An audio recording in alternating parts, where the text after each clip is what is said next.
Thank you, Lance Corla.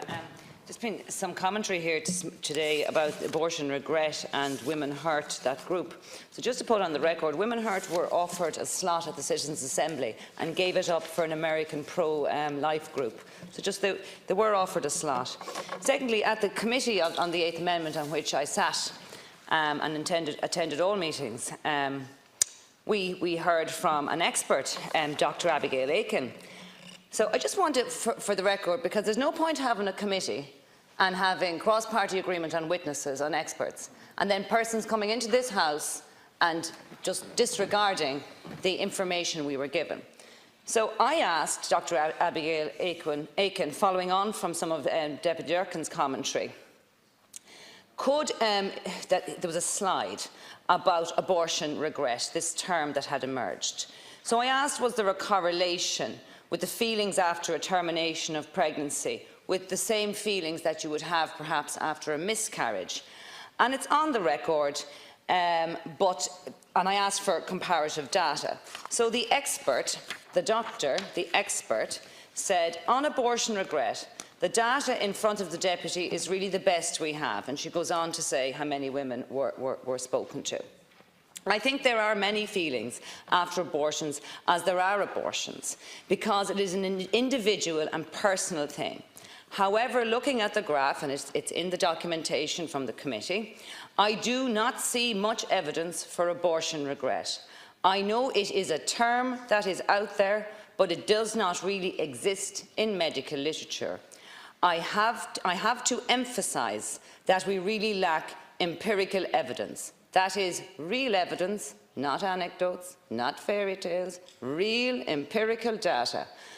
So I think it's very clear that Dr. Éireann, the expert, made it very clear that we don't have the empirical evidence for this term, and essentially empirical evidence is real evidence.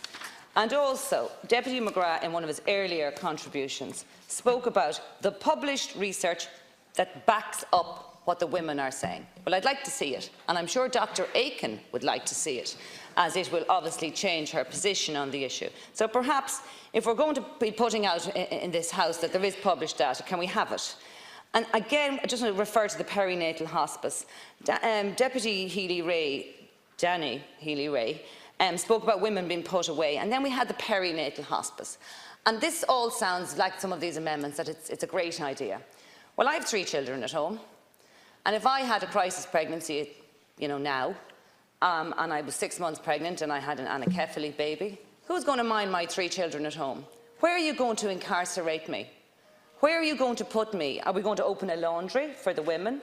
And who's going to stay at home with my husband and the 3 kids? So these are being put forth as good ideas, but in practice, they really do hark back to the 50s, as Deputy Coppinger said earlier on.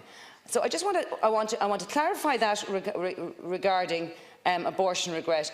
There are complicated psychological issues that women often encounter during pregnancy, after pregnancy, and at any stage in their lives.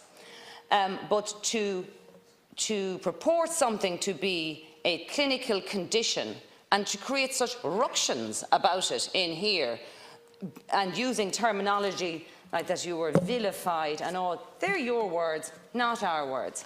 And finally, on the issue of Deputy Tobin's famous word count of 45,000 versus 50,000, well, my understanding is, and maybe somebody can correct me in here, 66.4% of the people voted yes. It wasn't a confidence and supply arrangement, the result of the referendum. We live in a democracy. And of course we will listen to your voices. And I have listened to the voices in here ad nauseum. But we will listen to your voice. But we won. And when ye get to 51%, ye'll get your way. But we won in May, and we will get our way. And you can take your 7 minutes and your 2 minutes, and you can get up there and talk about published data. I don't know if you'd know one end of it from another, but go for it. But ye lost. And it must be hurting. But we'll get our way in the end, whether we sit till 12 tonight or 12 tomorrow night. Garmagas.